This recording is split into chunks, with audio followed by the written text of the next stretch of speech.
All right, welcome. All right, what I got in the vise right now is a little Baetis pattern. I call it the Mighty Bee Baetis, Mighty Bead Baetis, because it's got a large bead for a size 18, and it's kind of a chunky little fly. So this is a great Baetis pattern. It's almost, with the way I do it, see, it's like a split back Baetis, it can be done, this can work deep and real close to the surface. It's a great search pattern.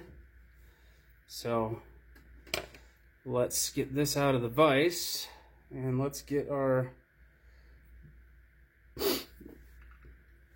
hook and bead in the vise here.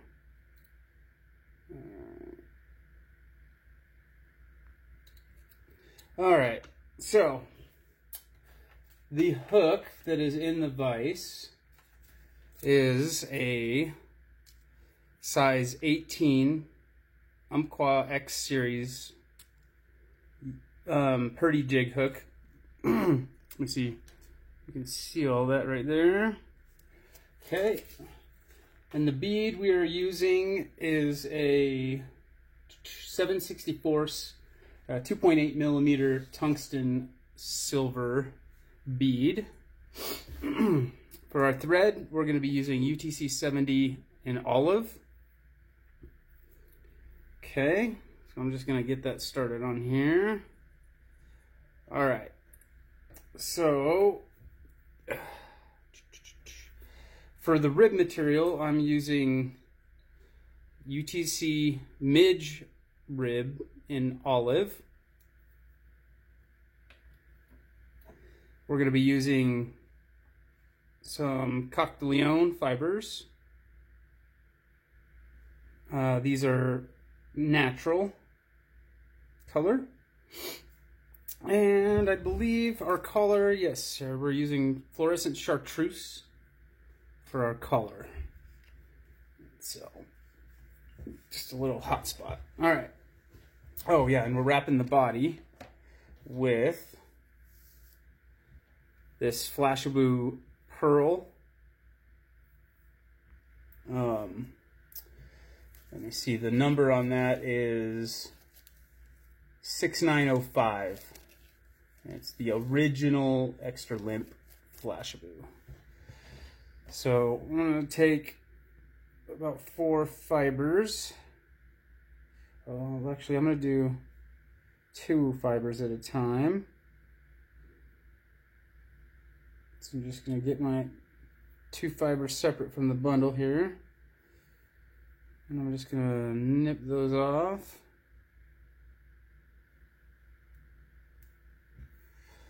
Set that aside. All right. I have these guys. I'm going to set these aside for a second, get my tail in. Okay, so first thing we're going to do is get the tail fibers put in. We're going to use about 6 to 8 of them.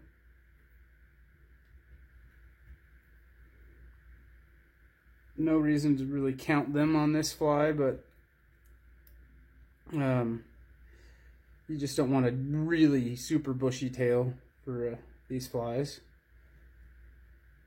But you want a tail, so I do between 6 to 8 touching wraps, and I'm just making sure that those fibers are staying on the top of that hook shank. And then I'm going to come around with a loose wrap underneath, just kind of get those fibers to stick up a little bit.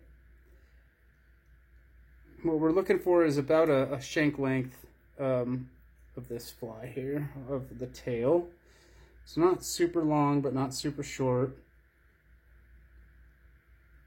A lot of guys like pretty short tails on these kind of flies, these like jig Perdigon style flies. But I like mine just a little. I like it to stick out. Anyways, I don't think the fishermen really care too much. All right, so now I'm gonna tie in my midrib, and I'm just going to do loose wraps getting up to the bead here. And I want to, actually, let's get that bead before we put the rib in. Let's just take that and do some nice secure wraps there. I should have done that in the beginning. Okay, no extra weight for this fly. It doesn't need it. That's what the big bead's for.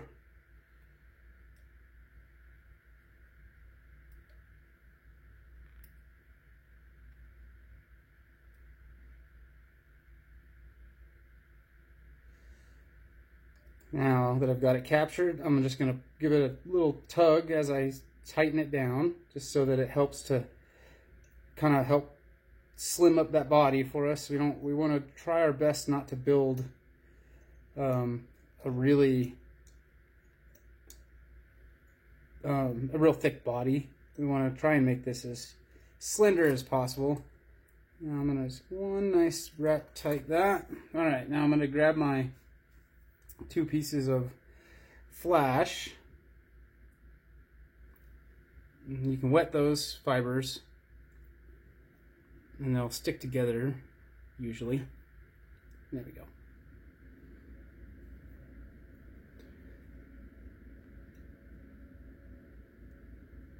Okay, we're just going to touching wrap, capture that fiber back. All right, now we're going to touching wrap back, is what I meant to say. There we go. Kind of building a slight taper into this fly. It's really easy to make this fly turn into a carrot, so we're just going to stop there and call that good. I'm just going to take a dab of super glue. If you don't have super glue, you don't need to use super glue. If you do have it, just put a little dab on there. Just a little dab. And then we can take our bodkin and spread it all around. Poker, metal poker, bodkin. Okay, once we get that where we like it spread there, I'm just going to give this guy a little 2-turn whip finish. And I'm not going to be putting this into the rotary cradle. I could, but I'm just going to go ahead and hand wrap it. Just keep one hand under there and one hand up and just pass the wraps.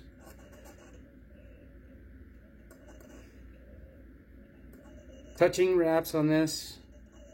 No overlapping wraps. We're trying again to build a slenderest body as we can. It's still going to be a pretty bulky little body, unfortunately, just kind of the way that this fly works out, but it doesn't seem to bother the fish too much. So I'm going to just keep going with it until something else changes. All right, so now that we've we've wrapped our Flashabou going this way, so now we have to do the opposite direction or counter wrap our vinyl rib, and I like to just kind of give that a little tug. Just kind of helps kind of get those fibers to spread out. Kind of pulling tight on that first couple wraps. Now as we come around our third wrap, we're gonna loosen off, and we're just gonna get one more tight wrap up against the bead there.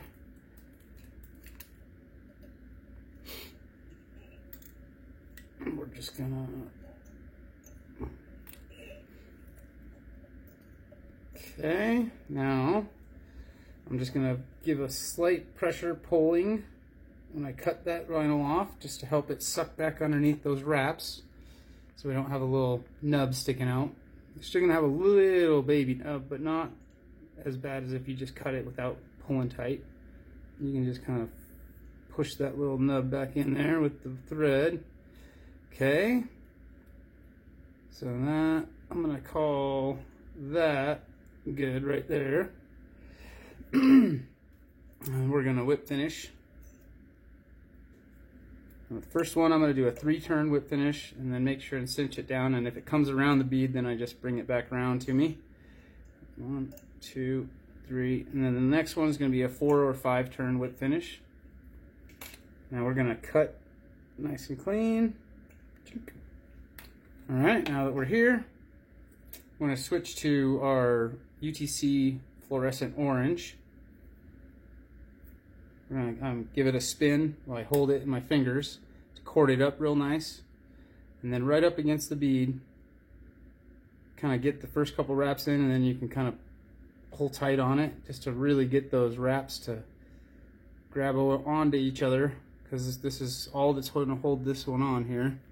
Alright, so what we're actually going to do too is I'm going to go around that one, the tag end. I'm going to bring the around a couple times to kind of make a little knot there. That way that's not going to come out. We're just going to clip that tight. Now from here, I'm just going to give myself some, I'm going to put my finger here so my wraps don't come undone. Give myself a little bit of space. Hold this kind of taut and then spin my thread to make sure it's continuing to be corded. We don't want it to be flat and all spread out. It will make it harder to get a good whip finish. So we're going to do a 4-turn whip finish, pulling that tight, and that's going to come around again sometimes. So we're going to do another 4-turn whip finish, and that should lock everything in nicely. And we're going to cut that clean. All right, so now I'm just going to make sure that tail is kind of how I like it, sticking out and a little bit flared. There we go, just like that. Like that. That one little guy that might be a little longer than, no, that's good. I'm gonna leave that as it is, just like that. All right, so from here, put my scissors down. Now I'm gonna get my UV resin or head cement, whatever you're using. I'm using Rock Hard. Is a nail top coat.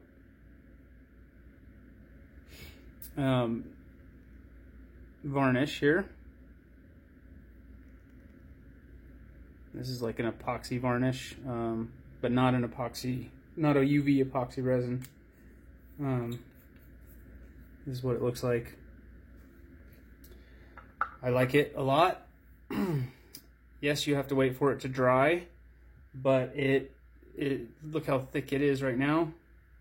And just give it a minute here, and you'll see it's gonna really shrink, and when it evaporates, and just the almost zero build on the first coat. Second coat's a bit more, and then the third coat it would be closer to what like your Perdigon flies end up looking like, where all that rib would be totally filled in, just solid with the resin. But I like, personally, I like the Perdigons that are smooth and like that, but I also like the ones that have a little bit of rib kind of bulging. Just personal preference, you know. I think it looks really good, and other guys hate it, so it is what it is. But so once we give that a couple of minutes, or you know, this stuff takes about 5 minutes to truly cure, but we're not gonna really wait that long since we didn't put very much up there. So now that it's pretty much tacked, I'm gonna switch to Sally Hansen's Miracle Gel. This is Onyx Black. If you have, again, black UV resin, it works exactly the same. Just cure it with your light. So what I do is I like to make a, right here, kind of come in flat and just cover up only cover up the orange, the fluorescent, from the top. And now I'm going to come in from my side here, and I'm just going to make a nice little line, just like that. Same from the front. I'm just going to line up my line, get that in there like that.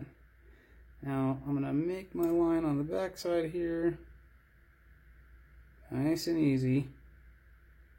Slow and steady wins this race. Take your time. No need to rush. Okay. But once you get this on there, that's it. You have to get some acetone out, clean the whole fly, and restart over if you mess it up. I mean, you could just wipe that black off right now and start over, but it just never works out the same. So if you end up having kind of a goober somewhere, don't just go with it. You're better off that way, because if you end up fighting it, it's gonna just be a nightmare for you. So it's gonna take some practice to get a good hand at getting that black on there. Sometimes, you know, you can also take like a cap, put some of this in the cap, and then take your plunger style hacker pliers and then just dip it.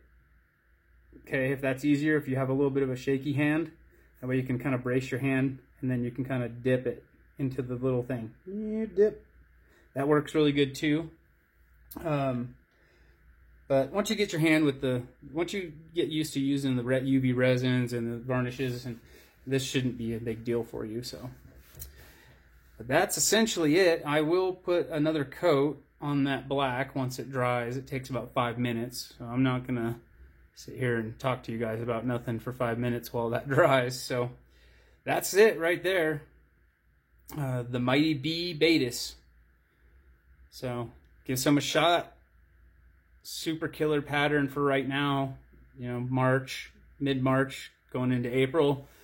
You know, the Baetises are starting to come off, and once they get keyed on them, if they're olive, they're gonna love this fly. So give it a shot. I hope you liked this video. If you did and you made it this far, you might as well like and subscribe.